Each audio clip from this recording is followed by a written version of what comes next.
అరే మామ, అర్జెంటుగా 30,000 కావాలి. సరే ఇంటికి రా, ఇయోరా.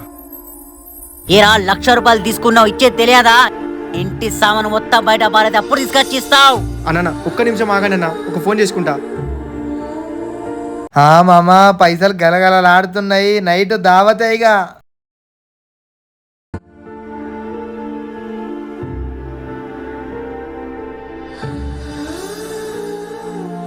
అరే సాయి, అర్జెంటుగా ₹1,00,000 కావాలరా. అప్పులే నచ్చిండు, ఇంట్లో సామాన్ మొత్తం తీసుకోతా అంటుండు. అరే ఏం చేస్తున్నావురా? వాడు అడిగిన వెంటనే పైసలు ఇస్తావా? నీకేమైనా పిచ్చారా? పైసల్ని కన్నారా చూసి 10 సెకండ్లు కూడా కాలేదు అప్పుడే. అయినా వాడు ఏమైపోతే మనకెందుకు రేపు. ఇంత స్వార్థపరుని ఎప్పుడయ్యావురా? ఇదే సిచ్యువేషన్ నాకొస్తే ఇలానే చేస్తావుకా? చి.